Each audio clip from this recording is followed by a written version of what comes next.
Hello நண்பர்களே, இன்னைக்கு நாம் என்ன பார்க்க போகிறோன்னா 90ஸ்ல நம்மளை பல பேர் ருசித்து சாப்பிட்ட நொண்டங்காய் உருண்டை. நொண்டங்காய் அப்படின்னா என்னன்னா, புளிய மரங்களில் புளியங்காய்க்கு முந்தைய பருவமான சின்ன சின்ன காய்களை தான் நொண்டங்காய்னு சொல்கிறோம். இதுக்கு விதைகள் கிடையாது. இதை ஏன் நொண்டங்காய்னு சொல்கிறாங்கன்னா, நொண்டி மாதிரி வளைஞ்சு இருக்கிறதுனால தான் இதை நொண்டங்காய்னு சொல்கிறாங்க. இது காரண பெயர் தான். தூத்துக்குடி, திருநெல்வேலி ஏரியாக்களில் தான் நொண்டங்காய்னு அதிகமாக சொல்லுவாங்க. மற்ற ஏரியாக்கள்லாம் பார்த்திங்கன்னா புளியின் பிஞ்சு அல்லது புளிய மரத்தோட செங்காய் அப்படின்னு சொல்லுவாங்க. இதோட சீசன் எப்போ அப்படின்னா ஜூன்லேருந்து டிசம்பர் வரைக்கும் தாங்க.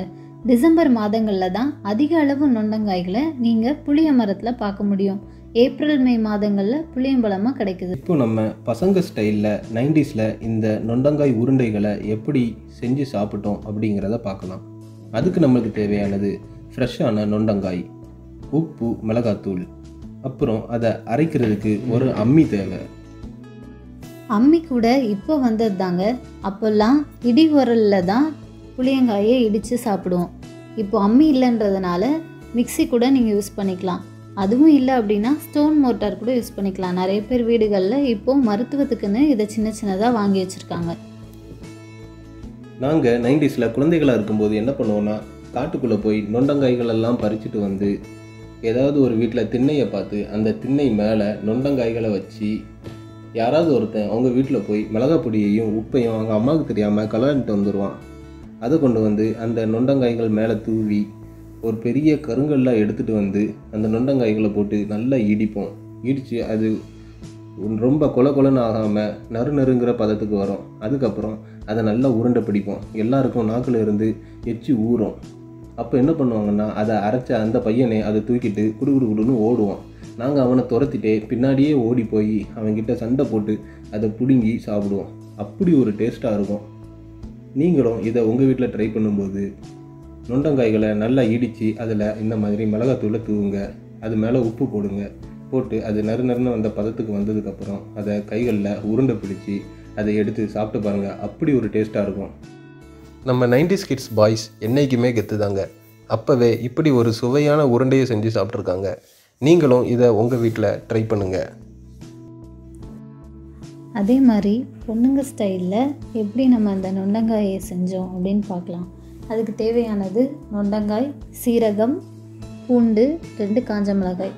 அம்மியை நல்லா க்ளீன் பண்ணிவிட்டு அதில் நொண்டங்காயை வச்சு ஓரளவு நறுநறுன்ற பதத்தில் அரைக்கலாம்.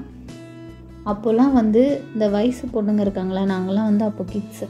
வயசு பொண்ணுங்களாம் என்ன பண்ணுவாங்க அப்படின்னா, இந்த நொண்டங்காயை பறிச்சுட்டு வர சொல்லி ஒரே ஒரு கல்கோனா மிட்டாய் வாங்கி தருவாங்க. அந்த கல்கோனா மிட்டாய்க்கு ஆசைப்பட்டு மரத்து மேலே ஏறி கீழே விழுந்த காலம்லாம் இருக்குது. இதில் நம்ம 2 காஞ்ச மிளகாய், பூண்டு, சீரகம், கொஞ்சம் உப்பு சேர்த்துக்கலாம். இந்த காஞ்ச மிளகாயும் உப்பும் நீங்கள் கொஞ்சம் பார்த்து சேர்த்துக்கோங்க. எந்த அளவுக்கு நொண்டங்காய் எடுத்துருக்கீங்களோ அதுக்கேற்ற மாதிரி நீங்கள் அந்த காரமும் உப்பும் சேர்த்துக்கோங்க. இதில் சீரகம் ஏன் சேர்க்குறோன்னா, சீரகம் குளிர்ச்சி தரும். இந்த புளி கொஞ்சம் ஹீட்டுங்க. அதனால் நம்ம சீரகத்தை சேர்த்து சாப்பிட்டோம் அப்படின்னா அது கொஞ்சம் சமநிலைக்கு வரும். அப்புறம் மிளகாவும் தேவையான அளவு சேர்த்துக்கோங்க. பூண்டு ஏன் சேர்க்குறோம் அப்படின்னா, நிறைய பேருக்கு இந்த அல்சர் ப்ராப்ளம், அஜீரண கோளாறு ஏதாவது கண்டிப்பாக இருக்கும்.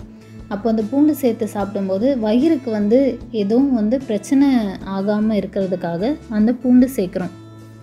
இதை அரைக்கும் போதே ஒரு வாசம் வரும் பாருங்கள்.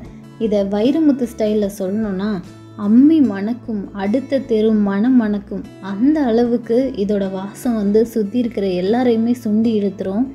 இதை கண்டிப்பாக நீங்கள் மிஸ் பண்ணாமல் சாப்பிடுங்க. நீங்கள் 90ஸ்ல இருக்கும்போது என்னென்ன இந்த மாதிரியான விஷயங்களெல்லாம் நீங்கள் அனுபவிச்சிங்க, எதெல்லாம் இப்போ மிஸ் பண்ணுறீங்கன்றதை எங்களுக்கு ஷேர் பண்ணுங்கள். இந்த வீடியோவை பார்த்தவங்க லைக் பண்ணுங்கள், ஷேர் பண்ணுங்கள், சப்ஸ்கிரைப் பண்ணுங்கள். தேங்க்யூ.